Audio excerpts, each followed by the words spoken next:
Kata percaya ini terdiri dari 7 huruf ya. Itu yang menjadikan sebuah pondasi semua kehidupan di dunia ini. Ya, itu yang namanya percaya. Semua termasuk Allah Bapa, waktu dia menciptakan segala sesuatu, dia harus percaya atas kekuasaannya, kepowerfulannya. Allah Bapa ngomong jadi terang, jadi terang. Mungkin kita berkata, ya dia Tuhan. Dia maha segala-galanya, dia punya kemampuan apapun lewat perkataan, lewat seperti membalikan telapak tangan jadi. Itu Tuhan. Tapi saudara, waktu Yesus pertama kali mengadakan mujizat, saudara mesti ingat, Yesus itu di dunia itu dia sebagai manusia. Amin. Sekalipun kita tahu dia Tuhan, tapi waktu dia di dunia, dia itu sebagai manusia. Dan Yesus dia harus percaya dengan segenap hatinya bahwa Bapa yang mengutus dia itu, dia akan melakukan apa yang Tuhan Yesus katakan. Ya. Air jadi anggur itu adalah pertama kali Yesus mengadakan mujizat. Ya, jadi Yesus pun dia harus percaya waktu pelayan itu menyedok air biasa yang berubah jadi anggur, itu harus percaya.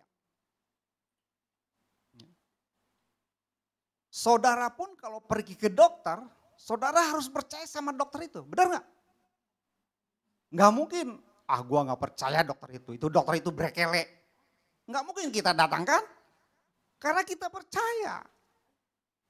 Makanya kita datang ke dokter itu. Saudara minum obat, saudara harus percaya bahwa obat itu yang akan sanggup menyembuhkan saudara. Semua disebut dengan belief system, sistem percaya.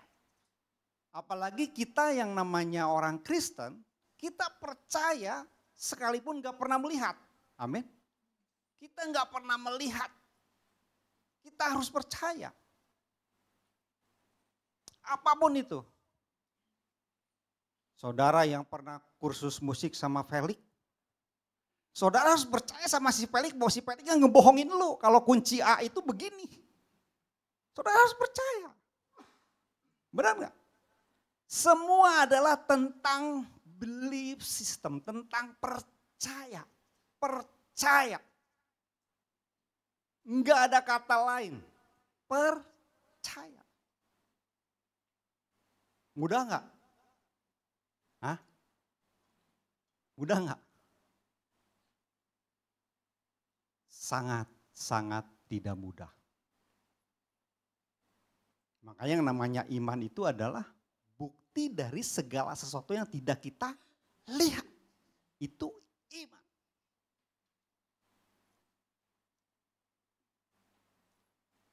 Kita baca satu ayat ini dulu.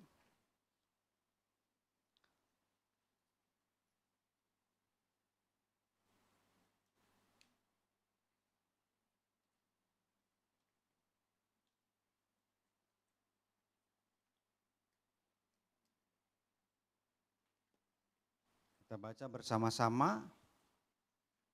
2, 3.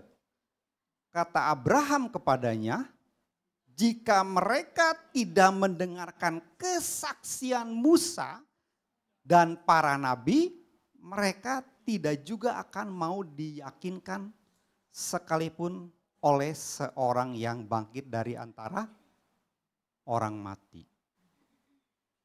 Ya. Bapak Ibu tahu cerita tentang ayat ini? Tahu nggak? Halo, anybody church?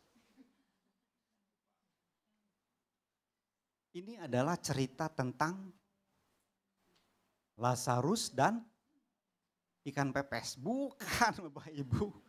Lazarus dan orang kaya. Orang kaya itu mati, lalu dia masuk ke tempat yang tidak enak. Ya. Kalau enak dia nggak akan protes, tempatnya nggak enak. Panas lah, apalah, gatel lah ya. Aduh udah kayak budukan lah. Nggak enak ya. Makanya dia komplain. Nggak bisa komplain. Lu kan udah enak di dunia. Ngapain lu komplain lagi? Hidup lu udah nggak ada susahnya. Bapak Ibu, saudara harus percaya setelah kita mati ada sebuah kehidupan. Dan itu kehidupan yang tiada batas. Gak ada batas. Saudara harus tahu itu. Di dunia ini 80 tahun, 90 tahun, 100 tahun. Udah lu mati, itu gak ada batas. Roh kita gak pernah bisa mati. Ingat itu. Ingat itu. Jadi kata si orang kaya ini, dia teringat sama sanak familinya yang masih hidup di dunia. Tolong kasih tahu keluarga-keluarga gue yang ada di dunia. Jangan sampai nanti nyesel kayak gue. Jawabannya adalah di ayat ini. Jika mereka tidak mendengarkan kesaksian Musa dan para nabi, nabi itu adalah orang yang menyampaikan firman. Saya nabi. Pak Abed nabi. Siapapun yang berdiri di tempat ini menyampaikan tentang firman, dia nabi.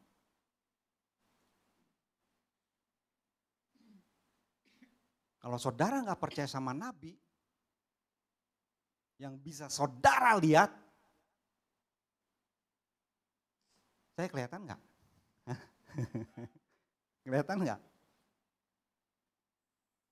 Kalau orang yang saudara bisa lihat dan saudara tidak percaya, Yesus datang pun saudara nggak akan percaya.